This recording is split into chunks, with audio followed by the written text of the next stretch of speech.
سورہ انعام 6 نمبر سورت کی آیت نمبر 93 میں اللہ پاک نے فرمایا، اور اس سے بڑھ کر ظالم کون ہوگا جو اللہ پر جھوٹ گڑے یا یہ کہے کہ مجھ پر وحی آئی ہے، حالانکہ کچھ پر کچھ بھی وحی نہ آئی، اور جو یہ کہے کہ جس طرح کتاب اللہ نے نازل کی ہے اس طرح کی میں بھی بنا لیتا ہوں۔ یہ آیت اس لیے پڑھی، اس 93 نمبر آیت کا کچھ حصہ، کہ بہاولپور شہر میں 1926 میں ایک مقدمہ ہوا تھا جس کو مقدمہ مرزائیہ کہا جاتا ہے، اور اس میں پہلی دفعہ ڈسٹرکٹ جج بہاولپور محمد اکبر خان رحمۃ اللہ علیہ نے ان کو کافر قرار دیا تھا، اور یہ 9 سال مقدمہ چلا تھا۔ 1935 7 فروری کو انہوں نے فیصلہ دیا تھا۔ تو اب تاریخ نے دوبارہ اپنے آپ کو دہرایا، اب وہاں پر بھائیوں کا مقدمہ چل رہا ہے۔ تو اس سلسلہ میں یہ معلوم ہوا جب ہم نے دیکھا کہ کوئی آدمی بھی ان کے مذہب سے واقف نہیں ہے۔ پچھلے ہفتے مجھے کسی دوست نے ٹیلی فون کیا لاہور سے کہ آپ کے مسلمانوں کی طرف سے آپ نے وہاں پر پیش ہونا ہے ہائی کورٹ میں بہاولپور۔ تو میں نے کہا یار بہاولپور ڈویژن ہے، ملتان ڈویژن ہے، تو وہاں سے کوئی آدمی پیش ہو جائے، اتنی بڑی جماعتیں ہیں ہر قسم کی۔ تو انہوں نے کہا جی وہاں پر پولیس والے کہتے ہیں یار یہ کیا مذہب ہے۔ ڈی پی او نے پوچھا، اس نے کہا یہ کون سا مذہب ہے۔ جج صاحب کے پاس گئے، انہوں نے کہا یہ کون سا، نام ہی آج سنا۔ اور علماء کے پاس گئے تو انہوں نے کہا کہ ہم کو اس کی واقفیت نہیں ہے۔ تو یہ سوموار والے دن پیشی تھی وہاں پر، تو مسلمانوں کی طرف سے مجھے یہ سعادت حاصل ہوئی کہ میں وہاں پر پیش ہوں۔ تو میں نے وہاں پر جو علماء بہت سارے اکٹھے تھے، مختلف قسم کی جماعتوں کے سربراہ، مختلف شعبوں کے سربراہ، تو ان میں سے کسی کو بھی بھائی مذہب کے بارے میں ذرا بھی تعارف نہیں تھا۔ تو میں نے کہا کہ آج اس کے بارے میں آپ لوگوں کو تعارف حاصل کروا دوں تاکہ پتہ تو ہو کہ یہ مذہب کون سا ہے، ان کے عقائد کیا ہیں، یہ کہتے کیا ہیں، کہاں سے شروع ہوا۔ تو یہ مذہب بہائی جو ہے، اس سے پہلے اس کو بابی مذہب کہتے تھے۔ باب کہتے ہیں دروازے کو۔ ایک آدمی تھا سید علی محمد شیرازی، ایران کے شہر شیراز میں، وہ 20 اکتوبر 1819 کو پیدا ہوا، اور مورخہ 9 جولائی 1850 یعنی آج سے 200 سال پہلے، 150 سال پہلے، 9 جولائی 1850 کو اسے سزائے موت میں قتل کر دیا گیا۔ سزائے موت کی وجہ سے اس کو وہ فوت ہو گیا۔ اس میں اس نے دعویٰ کیا تھا کہ میں مہدی ہوں۔ یہ صاحب شیعہ مذہب سے تعلق رکھتے تھے، اور اس نے جب اخباروں اور رسالوں میں یہ پڑھا کہ عیسائی حضرات یہ اعلان کر چکے ہیں کہ حضرت سیدنا عیسیٰ علیہ السلام 23 مئی 1844 تک دنیا میں تشریف لے آئیں گے، اور عیسائیوں نے فلسطین میں اپنے مکان بھی اسی لیے بنا لیے تھے تاکہ ان کا استقبال کیا جا سکے۔ اور سیدنا عیسیٰ علیہ السلام کے لیے ایک آدمی نے تو جوتے بھی خرید لیے تھے۔ وہ جب اس نے اخباروں وغیرہ میں پڑھا، اس کو معلومات ہوئیں، تو اس نے آخری تاریخ جو 23 مئی تھی 1844، اس دن اس نے بوقت عشاء مہدی ہونے کا اعلان کیا۔ اس کے بعد اس کو علماء نے بلوایا، شیعہ علماء نے بلوایا، گورنر کے محل میں اس سے سوال و جواب ہوئے۔ اس نے 2 دفعہ اس نے معافی نامہ بھی لکھ کے دیا کہ میں اپنے عقائد سے توبہ کرتا ہوں، لیکن باہر جا کے پھر یہ بات وہی شروع کر دیتا تھا۔ تو اس کو پھر علماء کے فتویٰ کی وجہ سے سزائے موت دی گئی۔ اس نے یہ دعویٰ جب کیا تو اس نے کہا کہ مجھے خواب آیا ہے کہ میں امام مہدی ہوں۔ اس نے خواب کی بنیاد پر یہ دعویٰ کیا، اور ایک کتاب ہے ان کی، میں کتابوں کا نام بعد میں لکھوا دیتا ہوں تاکہ پتہ چلے کہ ان کی کون سی کتابیں، ان کے کیا عقائد ہیں، آدمی کو واقفیت تو ہونی چاہیے نا۔ اس شخص نے کام کیا کیا، اس نے کہا کہ میرے ظہور سے، میرے دعویٰ سے دور نبوت ختم ہو گیا ہے، اب ہمارا دور شروع ہو گیا ہے، اور میں مہدی ہونے کا تو اس نے دعویٰ کیا، لیکن اس کے ماننے والے اور جو بھائی ہیں اسے پیغمبر کہتے ہیں، اور اس نے کھلے عام اعلان کیا کہ میں تمام احکام قرآنی کو منسوخ کرتا ہوں۔ اس کے مرتبے کے بارے میں بھائی لوگ یہ کہتے ہیں کہ باپ کا مرتبہ تمام پہلے انبیاء سے بڑھ کر ہے۔ وہ کہتے ہیں کہ باپ کا ظہور تمام انبیاء کے تصور سے بھی بالا تر ہے۔ اور یہ جو بھائی جس سے چلے ہیں بہاولہ، اس کا میں ابھی ذکر کرتا ہوں، وہ بھی اس پر ایمان لایا تھا۔ اور یہ کہتے ہیں کہ باپ جو تھا اس نے سید علی محمد شرازی سے اپنا نام بدل کر جب اس نے دعویٰ کیا تو اس نے اپنا نام رکھ لیا تھا علی محمد باب، کہ اب خدا سے ملنے کا دروازہ میں ہوں۔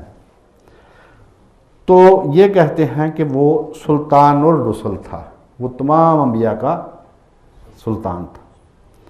اور یہ بھی کہتے ہیں بھائی لوگ اس کے بارے میں، باپ کے بارے میں، کہ وہ رب اعلیٰ تھا۔ حالانکہ فرعون نے جب کہا انا ربکم الاعلیٰ تو اللہ تعالیٰ نے اسے کافر قرار دیا، تو انہوں نے اس کے بارے میں یہ دعویٰ کیا کہ وہ رب اعلیٰ تھا۔ اس نے ایک کتاب بھی لکھی تھی جس کا نام ہے البیان، اس کو یہ ام الکتب کہتے ہیں۔ اور اس کے 8 سال بعد اس نے 1844 میں یہ دعویٰ کیا تھا، اور 1850 میں 6 سال بعد اس کو بار بار تنبیہ کرنے کے بعد علماء نے اس کو بار بار توبہ کرانے کے بعد اس کو سزائے موت کا فتویٰ دیا، اس کو سزائے موت دے دی گئی۔ اس کے بعد جو آدمی آیا تھا اس کا نام تھا مرزا حسین علی نوری۔ مطلب یہ کہ ادھر بھی مرزا صاحب ہی ہیں اور ادھر بھی مرزا صاحب ہی تھے۔ مرزا حسین علی نوری جو تھا وہ 1817 میں پیدا ہوا تھا، وہ 1892 میں فوت ہوا وہ، اور اس کا شہر تھا تبریز، تہران میں پیدا ہوا تھا وہ۔ اس نے مہدی ہونے کا دعویٰ کیا تھا، اس نے مسیح موعود ہونے کا دعویٰ کیا کہ میں جو حضرت عیسیٰ علیہ السلام آسمان پر چڑھ گئے تھے، اس نے ایسے ہی اپنی کتاب میں لکھا کہ جو عیسیٰ آسمان پر چڑھ گیا تھا وہی اب میری شکل میں دوبارہ آیا۔ اس نے ایک کتاب لکھی، ابھی جو آپ نے قرآن مجید کی آیت سنی، اس میں اللہ تعالیٰ نے فرمایا کہ اس سے بڑھ کر کون ظالم ہے جو یہ کہے کہ مجھ پر بھی وحی آتی ہے حالانکہ اس پر وحی نہیں آتی، یا وہ یہ کہے کہ میں بھی جلد ہی ایک کتاب نازل کر لوں گا اپنے لیے۔ تو یہ دونوں نے اپنی اپنی کتابیں خود بنائی اور وحی کا جھوٹا دعویٰ کیا۔ تو اس مرزا حسین علی نوری نے 1852 میں، اکتوبر 1852، یہ بھائی کہتے ہیں اس کی ڈیٹ ہمیں نہیں معلوم ہو سکی کہ کس تاریخ کو اس نے وحی کا پہلی وحی اس پر آئی اس کے بقول، تو اکتوبر 1852 میں باپ کے 8 سال بعد اس نے نبوت کا دعویٰ کیا، رسالت کا دعویٰ کیا، خدائی کا دعویٰ کیا، وہ سارے ابھی آ جاتے ہیں۔ تو اس نے کہا کہ ہر مذہب کی عمر 1000 سال ہوتی ہے، اور یہ اس کی بات بالکل غلط اس لیے ہے کہ باپ کے 8 سال بعد تو اس نے اپنا مذہب نیا شروع کر دیا۔ اس سے پہلے باپ ایک پہلی شریعت کو منسوخ، تمام شریعتوں کو منسوخ کر چکا تھا، اپنی شریعت دے چکا تھا، نبی ہونے کا دعویٰ کر چکا تھا۔ 8 سال بعد 1000 سال کیسے پورے ہوئے؟ اس نے کہا کہ حضور علیہ السلام کی رسالت سچی رسالت تھی، لیکن اس کی ایکسپائری ڈیٹ 1000 سال تھی۔ قرآن سچی کتاب ہے لیکن اس کی ایکسپائری ڈیٹ 1000 سال ہے، اور جو اسلام ہے اس کی بھی ایکسپائری ڈیٹ 1000 سال تھی۔ 1000 سال تک چلنے تھے، اس کے بعد نیا دین آنا تھا۔ اس سے پوچھو کہ بھائی 1000 سال آپ پورے کر دیں، کیونکہ آپ تو دعویٰ کر رہے ہیں 1260 ہجری میں، جس وقت تک رسول کریم کی رسالت کو 1273 سال ہو چکے تھے۔ کیوں؟ ہجری سن شروع ہوتا ہے ہجرت سے، اور اس سے پہلے 13 سال حضور مکہ میں تشریف فرما رہے، تو یہ 1273 سال جو ہیں اس کو آپ 1000 سال کیسے کہتے ہیں؟ تو وہ بہانہ یہ بناتے ہیں کہ جو امامت کا عقیدہ ہے شیعہ حضرات کا، وہ حضرت امام حسن عسکری جب فوت ہوئے ہیں اور امام مہدی جو غائب امام ہیں، تو 260 ہجری میں حضرت امام حسن عسکری رضی اللہ تعالیٰ عنہ فوت ہوئے ہیں، اور یہ تدبیر دین کا ٹائم تھا۔ یہ 260 سال میں دین مکمل ہوا ہے۔ ان سے پوچھو کہ بھائی دین تو مکمل ہو چکا تھا، پہلے وہ کہتے نہیں، اس کی تدبیر جو مینجمنٹ تھی نا اس کی، وہ ہوئی ہے 260 سال میں مکمل. تو ہم 260 سال وہ ڈالتے ہیں اس میں، 1000 سال وہ، مطلب یہ کہ 1273 سال کو یہ 1000 سال کہتے ہیں. جب آدمی جھوٹ بولنے پہ آ جاتا ہے تو پھر اس کے لیے کسی فگر کی، کسی عدد کی کوئی اہمیت نہیں رہتی، وہ اپنی مرضی سے سارے کا. اس نے کہا کہ اسلام، قرآن اور حضور کی رسالت کی ایکسپائری ڈیٹ 1000 سال تھی، وہ ایکسپائر ہو چکے. وہ سب سچے تھے، قرآن بھی سچا تھا، اسلام بھی سچا تھا، حضور بھی سچے تھے، لیکن مدت ان کی 1000 سال تھی. اس کے بعد اس نے کہا کہ اب اسلام بھی منسوخ ہے اور تمام ادیان بلا شرط منسوخ ہیں.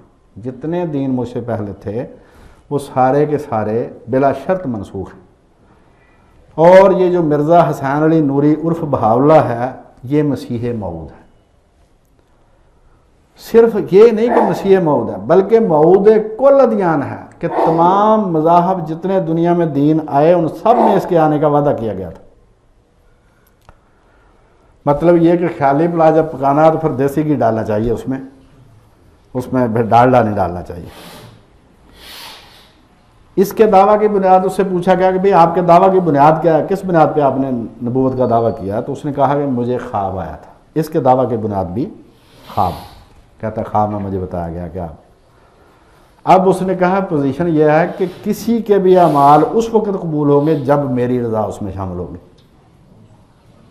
کسی کے بھی اعمال کی قبولیت کے لیے بہاءاللہ کی رضا لازمی ہے.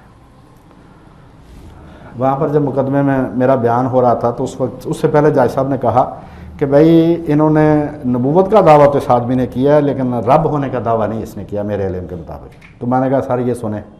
تو میں نے اس کی جو کتاب ہے کتاب اقدس جو قرآن مجید کی جگہ اس نے لکھی تھی تو میں نے اس سے پڑھ کے پھر سنایا کہ یقیناً میرے سوا کوئی خدا نہیں، میں ہی یکتا واحد علیم اور خبیر ہوں.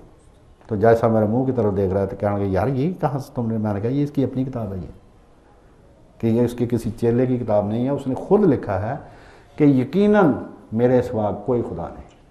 خدائی کا دعویٰ اس نے کیا.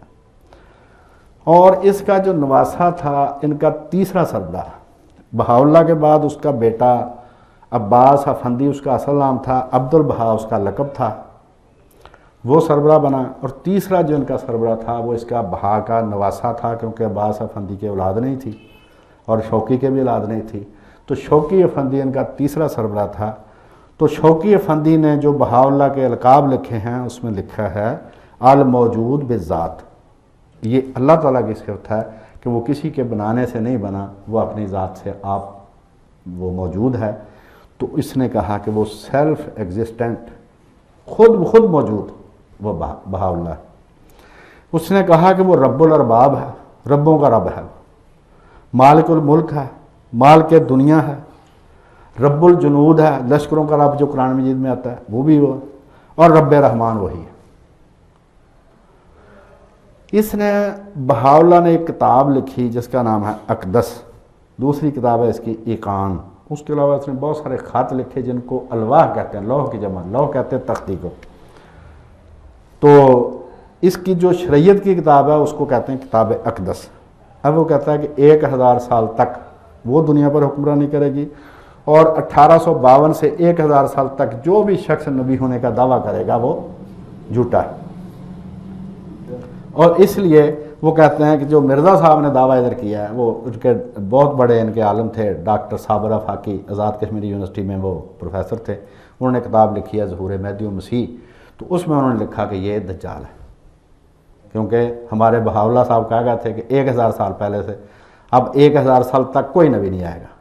چونکہ اس نے اس کے درمیان میں دعویٰ کر دیا لہذا جھوٹا ہے. باہر جو چاہے آپ کا حسن کرشمہ سال کرے، دونوں گارے ایک دوسرے کو دجال کہتے ہیں.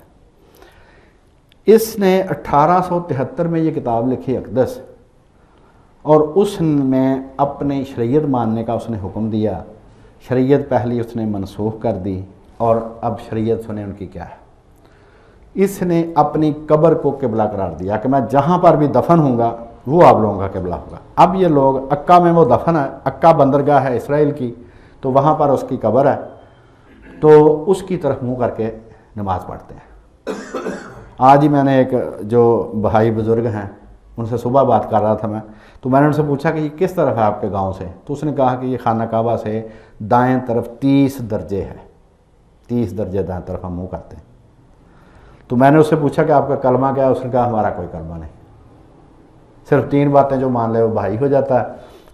وہ یہ کہ ایک تو مانے کہ خدا ہے، دوسرا مانے کہ بہاءاللہ نبی تھا، تیسرا وہ مانے کہ اپنا یہ کتاب اس کی جو ہے وہ سچی کتاب ہے بس۔ میں نے پوچھا کوئی فارم کوئی تحریری ثبوت؟ اس نے کہا پہلے لیتے تھے اب نہیں، اب تو جو کہہ دے گا وہ بھائی ہے۔ تو اس نے کہا کہ قبلہ جو ہے وہ اکا ہوگا، اکا، اس کو انگریزی میں ACRE، ایکڑ، ایکری، ایکو، اکا، یہ سارے اس کے نام ہیں بندرگاہ کے نا۔ تو یہ وہاں پر اس کی قبر ہے، تو وہی ان کا قبلہ ہے۔ حج ان کا یہ ہے کہ بغداد میں، جو عراق میں بغداد ہے، وہاں پر یہ بہاءاللہ کا گھر، اور شیراز میں ایران میں یہ اس کا باپ کا گھر، ان دونوں میں سے کسی گھر کی اگر کوئی زیارت کر لیتا تو اس کا حج ہو گیا۔ نمازیں اس نے کہا آپ پر 5 مشکل تھیں تو میں نے 3 کر دی ہیں، ان تینوں میں سے ایک صبح، ایک دوپہر، ایک شام ہے، ایک نماز کبیر ہے، ایک نماز صغیر ہے۔ صغیر نماز جو ہے وہ منٹ 1.5 منٹ کا کام ہے، تو اس نے کہا جس نے جو پڑھنی ہو وہ پڑھ لے۔ اب قیامت سے مراد وہ یہ فنائے عالم نہیں لیتے کہ دنیا تباہ ہو جائے، کائنات ختم ہو جائے، نہیں، وہ کہتے ہیں یہ اس سے مراد یہ نہیں۔ جب کوئی نبی اپنے نبی ہونے کا اعلان کرتا ہے تو اس کو قیامت کہتے ہیں۔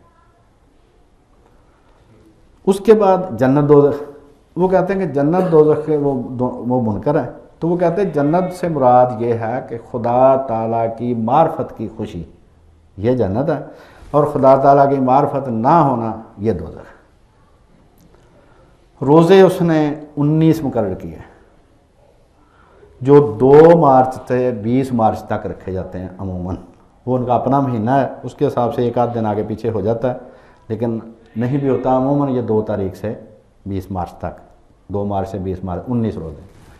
عید ان کی ہے جو پارسیوں کا تہوار تھا نوروز، وہ 21 مارچ کو ہوتا ہے، تو 21 مارچ کو ان کی عید ہوتی ہے۔ وہی اس نے کہا کہ مجھے 35 سال سے کم عمر میں اکتوبر 1852 میں آنا شروع ہوئی ہے، اور اس نے کہا کہ ہمارے مذہب کی عمر 1000 سال ہوگی، جبکہ اس کے نواسے شوقی افندی نے کرنے بدی ایک کتاب ہے، اس میں لکھا کہ 5000 سال عمر ہوگی، 1000 سال بھی لکھی، 5000 سال بھی لکھی۔ ان کے نزدیک سلسلہ نبوت جاری ہے، لیکن اگلے 1000 سال تک کوئی نبی نہیں آئے گا۔ بہاءاللہ نے یہ کہا کہ جس سے پوری کائنات پیدا ہوئی ہے وہ نقطہ اولا میں ہوں، وہ فرسٹ پوائنٹ جو ہے وہ میں، مطلب صاحب لولاک یہ ہے۔ دوسرا، اس نے کہا کہ مساق النبیین بھی میں ہوں، کہ جس شخصیت کے بارے میں تمام انبیاء سے عہد لیا گیا تھا وہ میں۔ اور یہ بھی کہا، اب لوگوں نے پوچھا کہ یار پہلے تو کسی نبی نے تمہارا ذکر نہیں کیا، وہ کہتا ہے کہ تمام انبیاء بہا کی حقیقت کو پوری طرح سمجھ نہیں سکے، ہے نا۔ اب جناب آ گیا کہ ان کا طریقہ تبلیغ کیا ہے۔ ان کا طریقہ تبلیغ یہ ہے کہ مسلمان بن کے کسی کو نہیں کہتے کہ میں بھائی ہوں، یہی کام مرضی سے کرتے ہیں۔ آپ عیسائیوں کو دیکھیں، وہ کبھی بھی اپنے آپ کو مسلمان نہیں شو کرتے، وہ سیدھا آئیں گے آپ کے پاس کہ میں عیسائی ہوں، میری آپ بات سنیں، ہمیں ان پر کوئی اعتراض نہیں۔ ہندو بھی ایسے ہی کرتے ہیں کہ وہ صاف اپنے آپ کو ہندو کہتے ہیں، وہ کبھی مسلمان نہیں شو کریں گے اپنے آپ کو۔ یہ 2 محکمے ایسے ہیں کہ یہ مسلمان شو کرتے ہیں اپنے آپ کو۔ اور طریقہ بھی یہ ہے کہ گاؤں میں ایک شخص نے سب کے سامنے کہا مرزائی نے کہ ہم مسلمان ہیں، جب اس کو پکڑ کے تھانے لے گا تو اس نے تھانے دار نے پوچھا تم کون ہو؟ اس نے کہا غیر مسلم ہیں ہم۔ مطلب یہ طریقہ واردات ہے۔ اس سے پوچھا کہ پہلے تم گاؤں میں تو کہہ رہا تھا کہ میں مسلمان ہوں، اس کہا میں نے 298 سی لگوانی تھی اپنے اوپر توہین رسالت کی۔ تو یہ لوگ بظاہر مسلمان بن کر مسلمانوں کی اصطلاحات استعمال کرتے ہیں، کہتے ہیں جی بات شروع کریں گے کہ امام مہدی نے آنا تھا، حضرت عیسیٰ نے آنا تھا، وہ فوت ہو چکے ہیں، اب ان کی جگہ پہ بہاءاللہ آ گیا ہے۔ اب آپ کو دونوں کے دلائل میں مطابقت محسوس ہو رہی ہے، اس کی وجہ یہ ہے کہ ایک آدمی تھا ان کا مبلغ سلیمان خان تنکا بونی، جمال افندی اس کا دوسرا نام تھا، اس دور میں شناختی کارڈ نہیں ہوتے تھے تو لوگوں نے کئی نام رکھے تھے اپنے۔ جمال افندی کے نام سے وہ ہندوستان میں آیا تھا 1872 میں۔ اس نے 1898-99 تک اس نے یہاں پر تبلیغ کیا اپنی بھائی مذہب کی، اور اس وقت پوری دنیا میں سب سے زیادہ بھائی ہندوستان میں 19 لاکھ کے قریب۔ تو اس نے مرزا صاحب سے ملاقات کر کے مرزا غلام احمد قادیانی سے اپنے مذہب کی کتابیں ایک صندوق بھر کر دی تھیں۔ ان کو پڑھنے کے بعد مرزا غلام احمد قادیانی نے انہی دلائل سے نبوت کا دعویٰ کیا تھا۔ یہ ان کا آپس میں تعلق۔ تو یہ مسلمان بن کے مسلم اصطلاحات استعمال کر کے لوگوں کو ملتے ہیں، ان سے بات کرتے ہیں کہ بھئی امام مہدی امام۔ اب یہ ہے کہ سوچنے والی بات کہ اس سارے کام میں حضور علیہ الصلوۃ والسلام یا اسلام اور قرآن کی توہین کیا ہے؟ وہ یہ ہے کہ جب کوئی شخص ہائی کورٹ جیسی عمارت بنا کے یہ کہے کہ یہ بھی ہائی کورٹ ہے تو یہ عدالت عالیہ کی توہین ہوگی، کیونکہ ہائی کورٹ بنانے کا اختیار صرف اور صرف حکومت کے پاس ہوتا ہے۔ اگر کوئی شخص جج صاحب جیسی وردی پہن کے کسی کرسی پر بیٹھ کے کہے کہ میں بھی جج ہوں تو وہ اس جج کی توہین ہے، عدالت عالیہ کے ججوں کی توہین ہے۔ اسی طرح کوئی شخص قائد اعظم بن کے تو دوسروں کو کہے کہ مجھے بھی قائد اعظم کہو تو وہ قائد اعظم کی توہین ہے، حکومت پاکستان اجازت نہیں دے گی۔ تو اسی طرح جو جعلی شخص جعلی کتاب لے کے اپنے آپ کو بھی اسی احترام اور مرتبے کا بتائے تو وہ تمام کے تمام، صرف حضور کی نہیں، تمام کے تمام سچے انبیاء کی توہین ہے۔